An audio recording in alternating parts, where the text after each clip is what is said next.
Early this morning at approximately 11:35 a.m., our officers responded to Advent Medical Center located at 301 Medical Memorial Parkway in Daytona Beach in reference to a person shot. Upon arrival, our officers were directed to the 11th floor where they encountered an elderly female who had apparently shot her terminally ill husband.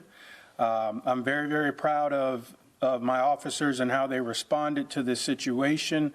My hostage negotiators were able to establish a dialogue with the wife, and that dialogue lasted until approximately 3 p.m., where we were finally able to take her into custody.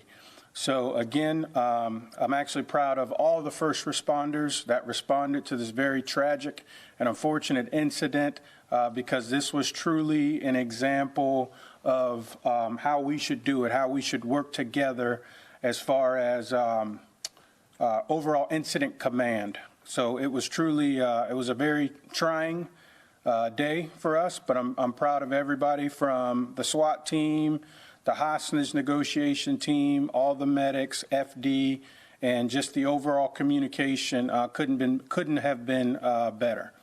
So at this time, I will open it up for questions. Chief, did she say why she did it?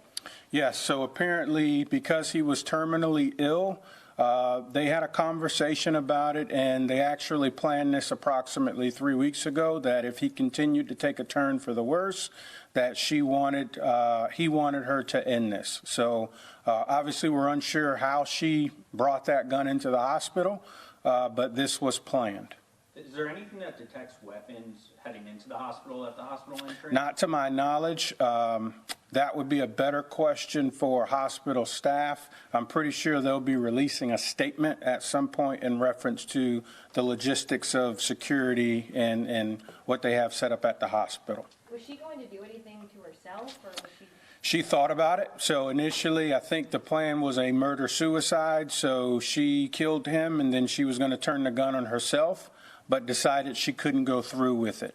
So we were able to establish a dialogue with her. We used the distractionary device to get her to put that gun down long enough for us to hit her with less lethal and get her into custody. What types of charges could she be facing? She's going to be she could be facing a first-degree murder charge. Where is she now? She is now in custody here. So we were able to get her into custody, and we brought her back here. So we have her in custody here. She's not charged yet? Well, they're working on the paperwork. She will be charged, but that's why she's here now, and they're working on the paperwork. So she will be transported to the Volusia County Branch Jail from here. Is her husband dead? Yes. Where was he shot? I believe he was shot in the head. Does she seem okay? Does she seem sad? She's very sad. This is obviously it's a tough situation. So her husband's terminally ill, so she was already in a depressed state just based on her husband being terminally ill and knowing that the end was near. Chief, you said she was elderly. How old is she? So my victim, his name is Jerry Gilland. He was 77 years of age, and I don't know how long he was a patient there at Advent. And his wife, Ellen, was 76 years of age, both residents of New Smyrna Beach, Florida. Can you spell that for us? I will have my PIO get you all this information. How many people did they have to evacuate from the hospital so you guys could do I don't have that specific number. They had to evacuate the surrounding rooms. This was somewhat of a logistical nightmare, which is why, again, I'm very, very proud of my team, because that 11th floor is made up of terminally ill patients. So pretty much all the patients on that floor are on ventilators. So they don't have room, they didn't have the room to evacuate that entire floor, so they evacuated the rooms where it was most important to get them out of the way. Did they just put them on another floor? Some were relocated to another floor, yes. Did the wife say that the husband knew what was going to happen today? I mean, was this something they planned to happen today, or they were planning for it to happen but not a specific day? From what I was told, he was aware of it. Apparently, the goal was for him to do it, but he did not have the strength. So she had to carry it out for him. Do you know if they recorded any of this? Or Not that I'm aware of. Not that I'm aware of, no. Was there any medical team from AdventHealth in the room, near the room at the time that this happened?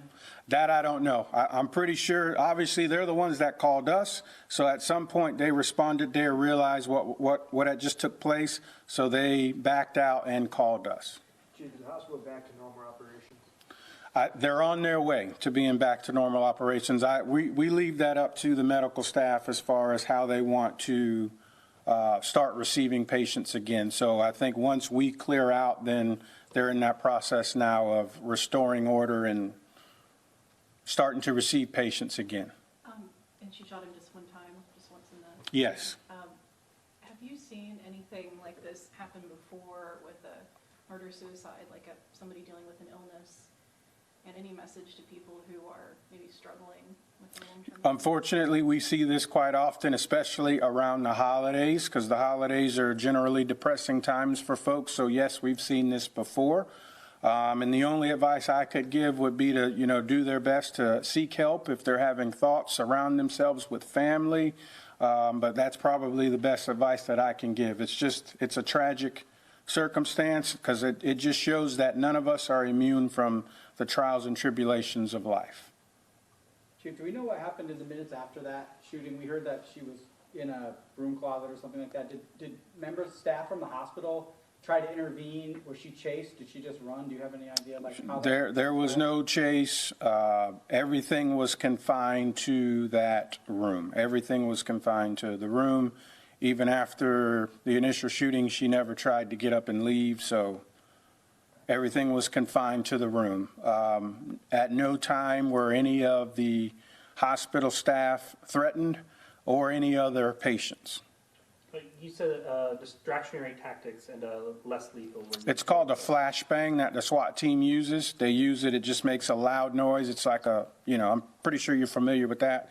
So they threw in a flashbang to distract her, and luckily it worked, and they were able to get her into custody. And the less lethal was a beanbag? Beanbag, yes. Okay. Yes.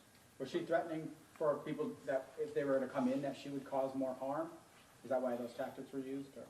Well, she never put the gun down, so she never specifically made a threat that she was going to shoot any of us, but she never put the gun down, so we would have to assume that, if we were to rush in there or we didn't effectively communicate, that it could have turned into a shootout situation. I'm just trying to understand why this happened at the hospital. Like what? He was already a patient at the hospital. He was terminally ill. And so he had been staying there for a while. Yes. And okay, how long had he been? I don't know. That's a question for Advent staff. Will they go back and, will you go back and investigate, how could she get the gun in there? Do they not have any kind of security checks, anything? To a certain point, yes. We will go back, and those are conversations that will be had in the days to come. You say What type of gun was it? Do we know? I don't remember the specific caliber of it. But there was a term that I was looking, that I couldn't find the term, but it is unified command. That is the greatest example of unified command as far as what took place, as far as everybody working together. That is what I'm not sure if police know this. Was it a shared hospital room? Was it just him in that room? It was just him in the room. Are there police normally stationed at the hospital? No. Can you give any information about what illness he was? Nope. I cannot give that information, nor do I have it. So, thank you.